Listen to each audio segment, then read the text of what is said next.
కరీంనగర్ జిల్లా కేంద్రంలోని one town police station చౌరస్తాలోని తెలంగాణ తల్లి విగ్రహానికి బీఆర్ఎస్ పార్టీ ఆధ్వర్యంలో పాలాభిషేకం నిర్వహించారు.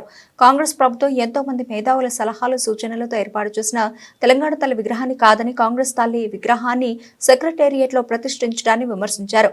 కరీంనగర్ నగర మేయర్ సునీల్ రావు 20 ఏళ్ల పైబడి కొలువున్న మన తెలంగాణ తల్లిని కాదని సోనియా, రాహుల్ గాంధీల మెప్పు కోసం ఇలాంటి చర్యలకు పాల్పడడం మంచిది కాదన్నారు.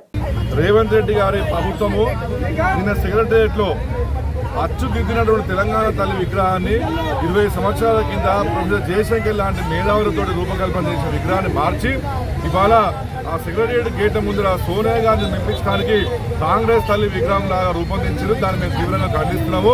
తల్లి ఎవరికైనా తల్లి. ఇవాళ అన్ని రాష్ట్రంలో కూడా ఏ తల్లి కానీ చాలా సంతోషంగా మంచిగా ఉండాలి. తల్లిని పూజించినప్పుడు తల్లి మంచిగా కనబడుతుంది. తల్లి యొక్క దీవెన మనం పొందాయి.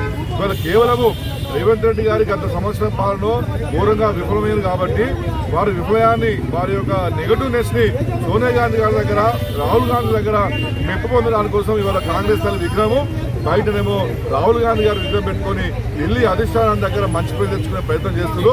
రేవంత్ రెడ్డి గారు మీరు తెచ్చుకోవాల్సింది మంచి పేరు సోనియా గాంధీ దగ్గర, రాహుల్ గాంధీ దగ్గర కాదు, తెలంగాణ ప్రజల దగ్గర తెచ్చుకోవాలి. నేను అందుకోసమే ఇవాళ ఇటువంటి విగ్రహాలు పెట్టుకొని ఇవాళ మా సంస్కృతిని ఖరాబ్ చేస్తున్నారు. దీన్ని మేము తీవ్రంగా ఖండిస్తున్నాం. మేరకు తెలంగాణ తల్లి విగ్రహానికి మరి పాలాభిషేకం చేయడం జరిగింది. తెలంగాణ అప్పుడున్నటువంటి మేధావులు, అప్పుడున్నటువంటి కవులు, అప్పుడున్నటువంటి ప్రజా సంఘాలు అందరూ కలిసి విగ్రహం రూపకల్పన చేసుకొని తెలంగాణ తల్లిగా ప్రతిష్ఠింపజేసుకొని మరి దాన్ని మనం గతం 24 సంవత్సరాలు కూడా మనం తెలంగాణ తల్లిగా కొలుస్తూ ఉన్నాం. మరి అటువంటి రూపాన్ని మార్చే ప్రయత్నం చేయడం చాలా బాధాకరం. ఎందుకంటే రాష్ట్ర ప్రభుత్వం కొత్తగా ఏర్పడిన ప్రభుత్వం, మరి వారికి ఎన్నో ప్రాధాన్యత క్రమంలో ప్రజలకు సంబంధించిన సంక్షేమ కార్యక్రమాలు చేయాల్సిన అవసరం ఉంది. అవి పక్కకు పెట్టి ఈ విధంగా తెలంగాణ తల్లి విగ్రహాన్ని మార్చే ప్రయత్నం చేయడం చాలా బాధాకరం. ప్రజలు ఎవరు కూడా హర్షించడం లేదు. ఎక్కడ కలిసినా, ఎక్కడ ఎవరి నోట విన్నా కూడా ఆ మాటలే వినబడతా ఉన్నాయి. కాబట్టి ఇప్పటికైనా ప్రభుత్వం సరిదిద్దుకోవాలి. ఎందుకంటే తెలంగాణ తల్లి అనేది మనందరి యొక్క ఆశాదీపం.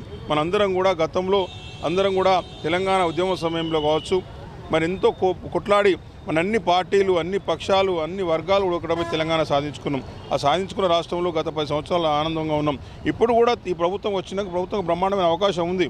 ఆ అవకాశాన్ని సద్వినియోగం చేసుకొని వారు ఇచ్చిన హామీలు నెరవేర్చుకోవాలి, వారు ఇచ్చినటువంటి పథకాలు నెరవేర్చుకోవాలి. తప్పితే ఈ విధంగా రంగులు మార్చి రూపులు మార్చే ప్రయత్నం చేయొద్దని చెప్పి నేను కోరుతా ఉన్నాను.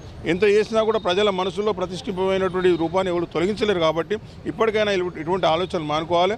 తప్పకుండా కూడా తెలంగాణ రాష్ట్ర ప్రజల్లో తెలంగాణ తల్లి అనేది ఆల్రెడీ ముద్రించబడ్డది మనసులో. ఆ ముద్రను ఎవరు తొలగించలేరు. తెలంగాణ తల్లి రూపం ఎలా ఉంటుందని చెప్పి ప్రతి ఒక్కరికి తెలుసు. కాబట్టి ఆ రూపాన్ని తొలగించే ప్రయత్నం ఎవరి వల్ల కూడా సాధ్యం కాదని తెలియజేస్తాను.